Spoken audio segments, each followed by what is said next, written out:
This episode is brought to you by Glorify, the #1 Christian daily devotional app.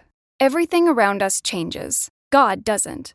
That's why I love Glorify's 21-day challenge. It helps me build a simple habit of meeting with God every day. No pressure, just consistency. With Glorify, you can start your morning by reading the Bible passage of the day, diving into Glorify's daily devotional, and wrapping up with an immersive experience called Daily Walk with God. And if you need to take a few minutes to yourself in the middle of a busy day, try one of Glorify's guided meditations, or listen to their curated worship playlists for some quiet reflection. To end the day, enjoy Glorify's sleep meditations to help you wind down and put your mind and heart at ease. Whether you're a committed Christian or simply curious about faith, Glorify has something for you. Join over 20 million people who have downloaded the Glorify app and deepened their relationship with God. Listeners to the show can get full access to Glorify for just $29.99 for the entire year. That's Glorify's lowest price ever when you download the Glorify app now at glorify-app.com/redcircle. Feel closer to God this year with Glorify. Get full access all year for just $29.99 at glorify-app.com/redcircle. That's glorify-app.com/redcircle. If you're in the middle of your story and you're thinking about quitting or you're wanting to give up, the word of the Lord for you today is simply this: the storm has its purpose. It's not that I think that God plans all of our storms, but I certainly think that God will use all of our storms. He will use what you are going through, and He will bring meaning and purpose if you'll look a little bit deeper. The first reason why I believe that God lets us go through storms and the purpose of the storm is that storms make you realize you're not in control. The scripture says that He sends the disciples in the boat to the other side. And that little passage right there, Mark chapter 6, verse 50, immediately, let me see it. I don't have it right there. Mark chapter 6, it says that they were straining at the oars. I don't know if you guys can bring that verse up. They were straining at the oars with all of their might. I love that picture because here's this picture of these disciples trying to get to the other side. But as they put all of their effort, as they put all of their energy, they are unable in their own strength to get there. How many of y'all know it's one thing when you fail and you didn't really try?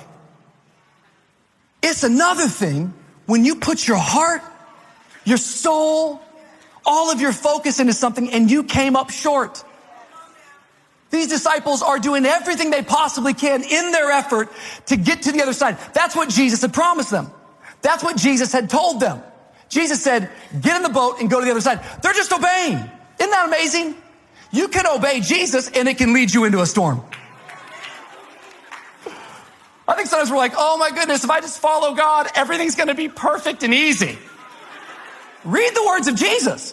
A wise man built his house on the rock, and a foolish man built his house on the sand.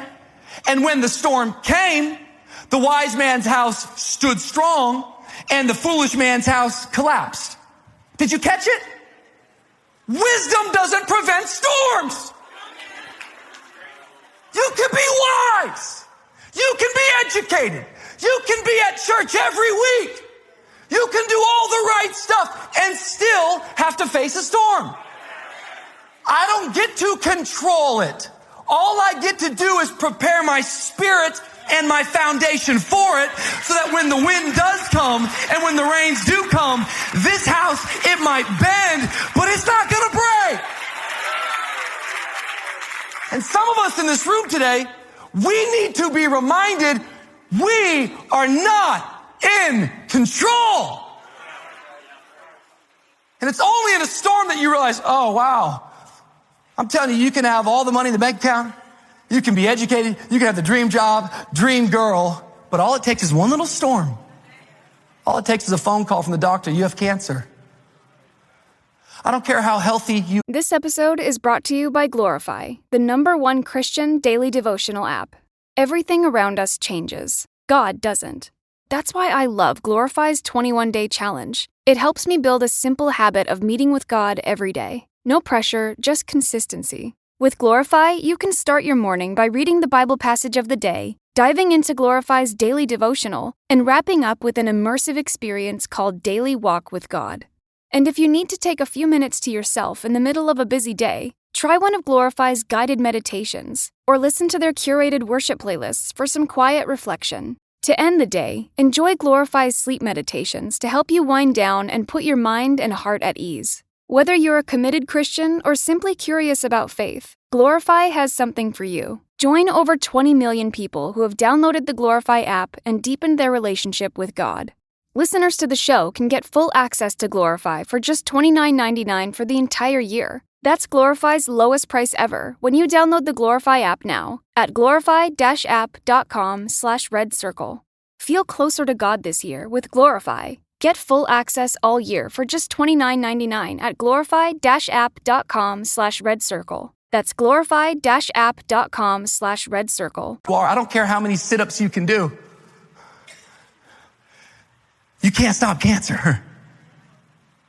I don't care how much resource you have. There are certain things that push you back and go, I'm not in control. But there is something about our God that he loves it when we realize and we are reminded we are not in control.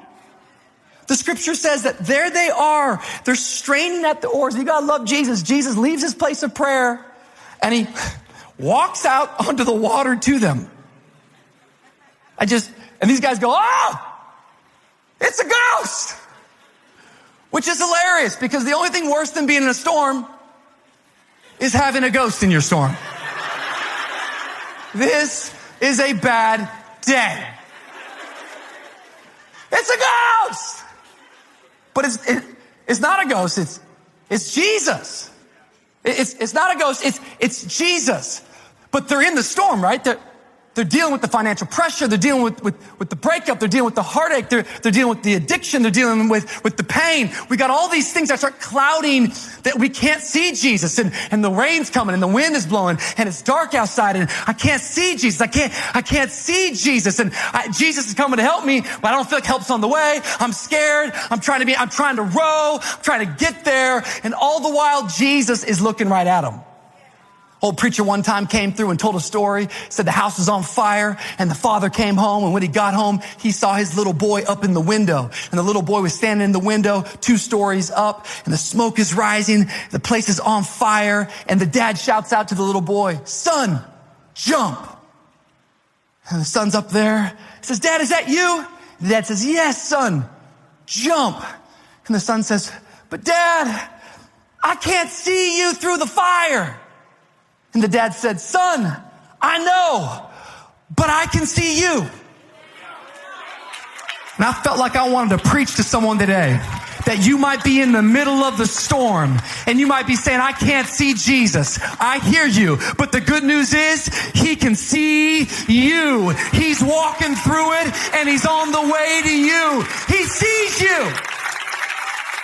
The storm has its purpose. You are not in control. Here comes Jesus walking on water. And when he shows up, sometimes Jesus says stuff in the Bible that you actually have to just let it sink in because it's hilarious. And also it's like, bro, it's not cool at all. That's not cool. That's not what I need right now. What does he do? Walks in the water. Dun, dun, dun. Take courage. It is I. Do not be afraid. And it's funny and it's also kind of like mean. Like, bro, our boat is sinking. The wind is blowing. I know. Dun, dun, dun. Take courage. It is I. Do not be afraid. This is fascinating because this is our story. Many times when Jesus shows up, we want him to still the storm. And then we'll take courage. It's not how faith works. Where's all the control freaks? Look at these people. Me, you know? I don't know. You ever interview an Uber driver? Control freak, you know? What's your record, bro? Let me see a license. We're control freaks. We want to be in control. But look at Mark chapter 6, verse 50. This is important. Jesus says, immediately he spoke to them and said, take courage. It is I. Do not be afraid. Notice when Jesus shows up on the scene, he doesn't say, dun, dun, dun, take control. It is I. Do not be afraid. That's what we all want to do. When we're in a storm, when we're like feeling out of control, when pain's hitting our life, when something's coming our way, our knee-jerk reaction is, I need to take control. But that's not the faith journey. You don't get to take control. You get to take courage. And a storm reminds you, you're not in control. So what do, Rich? When you're in a storm, you don't take control, you take courage.